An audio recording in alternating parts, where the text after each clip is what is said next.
आपके सहकार संघ में जो उत्साह देखा मैंने आज सहकारिता के प्रति, वो देख के मुझे बहुत अच्छा लगा। और जो सम्मान हमें यहाँ प्राप्त हुआ यहाँ पे, उसके लिए बहुत बहुत आभार। जो नए सरपंच चुनकर आए हैं, वो उनका उत्साह देख के भी बहुत अच्छा लगा। सबसे पहले उनके अभिवादन। सहकारिता आज का जो समय है वो बहुत बढ़िया है टेक्नोलॉजी के हिसाब से, सारी चीज़ें। अभी मैं जब हैदराबाद से आ रहा था तो लगा जैसे हम हैदराबाद के बाहर आए नहीं है, अभी हैदराबाद यहाँ तक आ गया है ऐसा। तो सड़कें बन गई है, बड़े बड़े रोड है, सबके पास फोन दिख रहा है, सब गूगल मैप्स, व्हाट्सएप। पुष्पा देखने के लिए थिएटर में नहीं जाना पड़ता, घर पे आ जाता है फोन पे है ना। हाँ, लेकिन सरकारी स्कीम जो है वो नहीं पहुंचता धीरे से, जल्दी से, है ना। टेक्नोलॉजी इतना अच्छा है, इंटरनेट है, सब है वो। और इस समय जो सबसे बड़ा प्रॉब्लम भी है वो यही है कि सरकारी स्कीम में जितना अलोकेशन होता है, जैसे इंडिया का इस साल का अगर हम बजट देखेंगे तो अभी सिर्फ 3 महीने बचे हैं साल के, जनवरी, फरवरी, मार्च, लेकिन सिर्फ 50% से भी कम खर्चा हुआ है। पंचायत राज में, गांव की स्कीम्स में खर्चा कम हुआ है। खर्चा कम क्यों हो रहा है?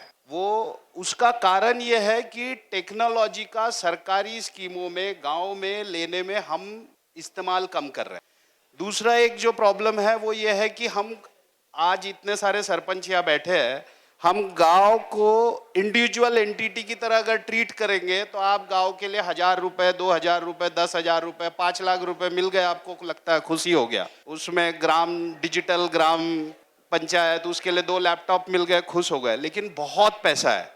जब आप क्लस्टर ऑफ विलेज की तरह सोचना शुरू करेंगे तो आपके लिए स्कीम्स के दरवाजे खुल जाएंगे, क्योंकि वहां राजधानी में, कैपिटल में कोई, जब आप एज अ कलेक्टिव सहकार को साथ में लेकर, सहकारिता की भावनाओं को लेकर जब सब मिलकर जाते हो तो एक बड़ा कार्यक्रम करना भी आसान हो जाता है सरकार के लिए, और आपको एक बड़ा फायदा उससे मिलता है। तो मुझे ये लगता है हमने टेक्नोलॉजी का उपयोग, टेक्नोलॉजी सीमलेस हो जाए, सबको अच्छा स्कीम्स के बारे में पता चले, सारी स्कीम्स का जो खर्चा है कलेक्टिव तरीके से रोजगार, अपना प्रोडक्शन बढ़ाने के लिए, यहाँ का जो सामान है वो जल्दी बाहर बेचने के लिए जा सके, इस टाइप की स्कीम्स में वो पैसा लगे और कोऑपरेटिव के माध्यम से लगे तो वो जल्दी लगेगा, फास्ट लगेगा, और आपका विकास की जो गति है, क्योंकि ये समय विकास का है, ये समय अभी इतनी चीजें आ रही है, हर कोई यहाँ बैठ के अमेरिका में क्या हो रहा देख रहा है, तो ये समय का उपयोग हमने अच्छे से करना चाहिए। और उस उपयोग का जो साधन है वो सहकारिता है। अकेले कुछ नहीं होगा। जब सब गांव, सब क्लस्टर के हिसाब से हम सोचेंगे, यहाँ के सड़कों के बारे में, पानी के बारे में, जल मिशन में बहुत, जल शक्ति मिशन में बहुत पैसा है, नल के लिए, इरिगेशन के लिए, लेकिन हम कलेक्टिव नहीं सोच पा रहे, कलेक्टिव प्रोग्राम्स नहीं करेक्ट कर पा रहे, इसलिए वो पैसा आवंटित है लेकिन खर्चा नहीं होता।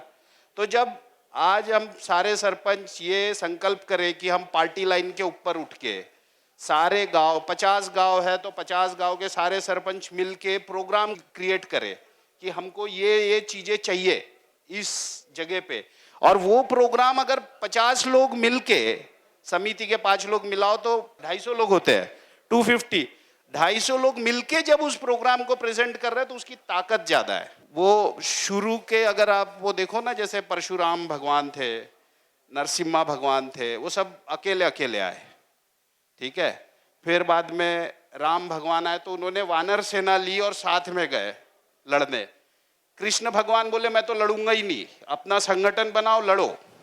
भगवान बोले अब मैं आऊंगा ही नहीं कलयुग में, अपना संगठन बनाओ और जाओ तो सहकारिता ही साधन है, ये मेरा संदेश है। और धन्यवाद आपने मुझे यहाँ जो सम्मान दिया उसके लिए।